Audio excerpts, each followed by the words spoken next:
पिंकी की शादी कुछ ही दिनों पहले भारतपुर गांव में हो जाती है। एक दिन वो रसोई में काम करते करते गाना गुनगुना रही होती है।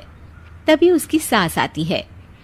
बिजली गिराने मैं हूँ आई, कहते हैं मुझको हवा हवाई, हवा हवाई, वी वी वी वी वी। ओहो, हवा हवाई मैडम, कहीं उड़ मत जाना हवा से। अरे मम्मी जी, उड़े मेरे दुश्मन। आप बताओ, कुछ काम था क्या? हाँ, काम तो था। हमारे पड़ोस वाले गांव में उषा रहती है ना, उसने कुछ सामान बोला था मुझे लेकर जाने को। अब मेरे घुटनों में हो रहा है दर्द, तो तुम ही पहुंचा दो ना बहू ये सामान। अरे वाह, इतने सुहाने मौसम में घर से बाहर निकलने को मिल रहा है, मजा आ जाएगा। ये लो बेटा, ध्यान से जाना और लौटते वक्त उस गांव के कुल देवता के मंदिर में भी माथा टेक आना। हाँ हाँ मम्मी जी, जैसा आप कहें। पर ये सब करने के लिए थोड़ा सा खर्चा पानी मिल जाता तो। अरे पानी तो तुम्हें उषा पिला देगी, और खर्चा तुम ज्यादा करना मत, ठीक है बहू? जाओ, शाम तक घर लौट आना, ठीक है बहू रानी? सास वहां से चली जाती है और पिंकी पड़ोस वाले गांव में पहुंचती है और उसे कुल देवता का मंदिर दिखाई देता है। पहले मंदिर होकर आऊं कि सामान देकर आऊं? चलो मंदिर ही हो आती हूँ। पिंकी मंदिर के पास जाती है, तभी उसका पैर एक पत्थर से टकराता है। हाय रो, मर गई रे। पिंकी देखती है कि वो पत्थर चमक रहा होता है। पिंकी वो पत्थर उठा लेती है। अरे, ये पत्थर तो चमक रहा है। वो पत्थर देख ही रही होती है कि तभी उसे एक आवाज सुनाई देती है। दन दना दन दन दन दन, जो तेरा मन चाहे तू बन। अरे, ये आवाज कहाँ से आ रही है? जो तेरे हाथ में पत्थर है उसी में से बोल रहा हूँ मैं पिंकी। ये पत्थर है जादुई और ये लगा है तेरे हाथों में, तो ये हुआ तेरा। अब तू जिसके रूप में आना चाहे आ सकती है। ये पत्थर हुआ तेरा। दन दना दन दन दन दन। क्या सच में ये जादुई पत्थर मेरा हुआ? अरे वाह वाह वाह वाह। पिंकी अपना काम खत्म करके घर आती है और उसकी सास रसोई में काम कर रही होती है।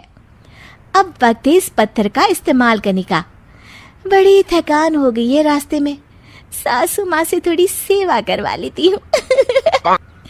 पिंकी पत्थर को हाथ में लेकर अपने ससुर का रूप धारण कर लेती है। अरे ओ कमलेश की माँ, इधर तो आना जरा। क्या हुआ जी, क्यों चिल्ला रहे हैं? अरे मेरे सर में बड़ा दर्द है, जरा सर और कंधे की मालिश तो कर दो। मैं आपको मालिश वाली दिखती हूँ क्या? जाइए किसी नाई के पास जाइए और कराइए मालिश। जी भर के कराइएगा। अरे तुम ही तो हो मेरी मालिश वाली। तुम्हारे कोमल कोमल हाथों से जब ये खूबसूरत उंगली में बालों में मालिश होती है, आहा, सर दर्द हो या कैसा भी दर्द भाग जाता है। आप भी ना, आपने पहले तो कभी मुझसे ऐसे बातें नहीं की। आइए बैठिए, कर देती हूँ मालिश। पिंकी की सास पिंकी की मालिश कर रही होती है और पिंकी को बड़ा ही आनंद आ रहा होता है। इसे कहते हैं स्वर्ग की जिंदगी। सासू माँ के हाथ किसी हथौड़े से कम नहीं है, पर फिर भी फ्री की मालिश तो मिल रही है ना। वाजी वाजी वाह।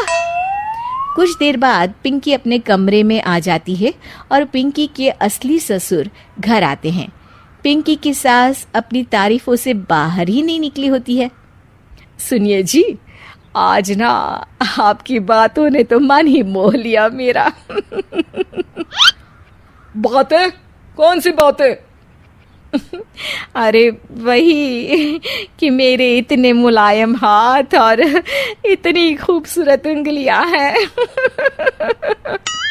ससुर जी को तो कुछ भी समझ में नहीं आता और पिंकी वहां आकर चुपके चुपके उनकी बातें सुनकर आनंद ले रही होती है।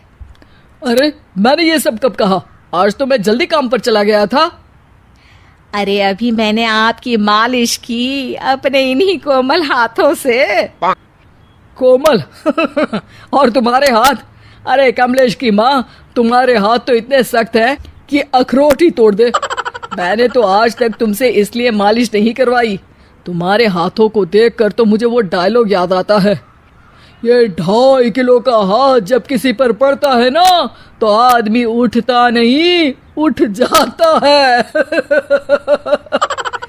सास को गुस्सा आ जाता है। आए बड़े मेरे हाथ को 2.5 किलो का कहने वाले, अरे खुद की तोंद देखी है, बारात का ढोल भी शर्मा जाए देखकर। पिंकी उन दोनों की बातों से हंसी रही होती है कि तभी वहां कमलेश आता है और वो बहुत परेशान होता है। मैं तो लुट गया। अरे क्या हुआ कमलेश? दुकान में कल वो गुंडा जग्गू दादा आए थे और धमकी देकर गए हैं कि 1 लाख का हफ्ता देना पड़ेगा, नहीं तो मेरी दुकान तोड़ देंगे। सभी चौंक जाते हैं। क्या पिंकी अपने पति कमलेश को जग्गू दादा से बचा पाएगी? जानने के लिए देखिए रूप बदलने वाली बहू पार्ट 2।